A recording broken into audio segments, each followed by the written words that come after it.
ऐसे कवि यूं वो एक रूप दिखा। 3 दोस्त हैं, कृष्ण दादा नहीं रहे कथक सम्राट बिरजू महाराज। बिरजू महाराज डांस का एक विश्वविद्यालय। 1983 में पद्म विभूषण से सम्मानित बिरजू महाराज को संगीत नाटक अकादमी पुरस्कार और कालिदास सम्मान जैसे बड़े सम्मान मिले हुए थे। काशी हिंदू विश्वविद्यालय और खैरागढ़ विश्वविद्यालय ने उन्हें डॉक्टरेट की मानद उपाधि से सम्मानित किया हुआ था। जब उनकी मृत्यु हुई तो वो 83 साल के थे और अगले महीने वो 84 साल के होने वाले थे। 4 फरवरी 1938 को जन्मे बिरजू महाराज ने 17 जनवरी 2022 को दुनिया को अलविदा कह दिया। उनकी मृत्यु की खबर से पूरे देश का मन दुखी हो गया। इस महान विभूति के निधन पर बॉलीवुड सहित राजनीति के दिग्गज सोशल मीडिया के उन्हें श्रद्धांजलि अर्पित कर रहे हैं। इस दुख की घड़ी में पीएम नरेंद्र मोदी ने बिरजू महाराज के निधन पर भी दुख जताया है। पीएम मोदी अपने ट्वीट में एक फ़ोटो शेयर करते हुए लिखा कि भारतीय नृत्य कला को विश्व भर में विशिष्ट पहचान दिलाने वाले पंडित बिरजू महाराज जी के निधन से अत्यंत दुखी हुआ है। उनका जाना संपूर्ण कला जगत के लिए एक अपूर्णीय क्षति है। शोक की इस घड़ी में मेरी संवेदनाएं उनके परिजनों और प्रशंसकों के साथ हैं। ओम शांति। भारतीय नृत्य कथक शैली के आचार्य और लखनऊ के कालका बिंदादीन घराने के प्रमुख बिरजू महाराज का जन्म 4 फरवरी 1938 को लखनऊ में हुआ था। ये घराना काफ़ी फेमस घराना हुआ करता था। बिरजू महाराज का नाम पहले दुखहरण और फिर बृजमोहन नाथ मिश्रा भी रखा गया। असल में जिस अस्पताल में बिरजू महाराज पैदा हुए उसमें इनको छोड़ लड़कियां ही पैदा हुई थी।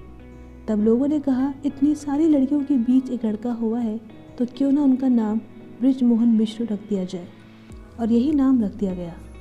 नाम की लंबाई को घर वालों ने थोड़ा घटा दिया, फिर बिरजू पुकारने लगे और फिर बाद में पूरी दुनिया में उन्हें बिरजू महाराज के नाम से जाना जाने लगा।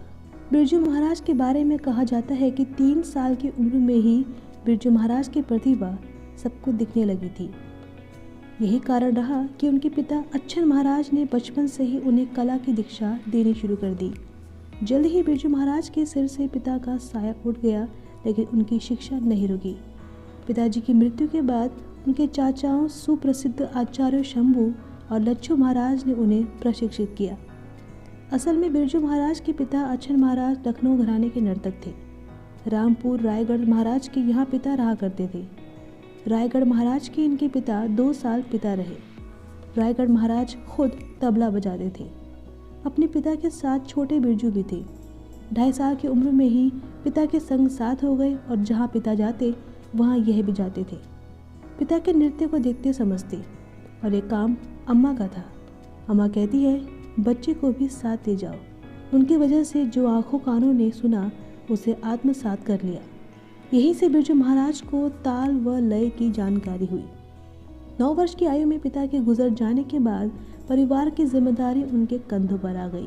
फिर उन्होंने अपने चाचा से कथक नृत्य का प्रशिक्षण लेना शुरू कर दिया।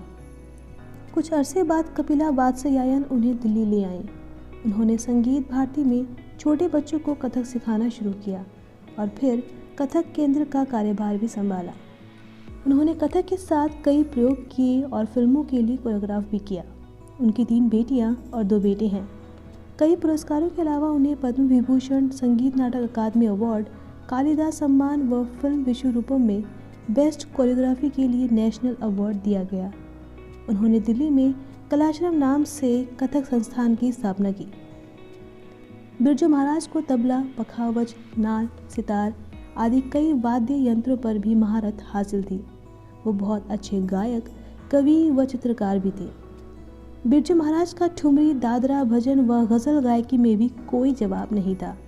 आपको बता दें कि बिरजू महाराज ने सत्यजीत राय की शतरंज के खिलाड़ी से लेकर दिल तो पागल है, गदर, देवदास, डेढ़ इश्किया, बाजीराव मस्तानी जैसी कई फिल्मों में नृत्य निर्देशन किया था। महान कथक नर्तक बिरजू महाराज की पोती ने मीडिया को ये बताया कि उनका पिछले 1 महीने से इलाज चल रहा था।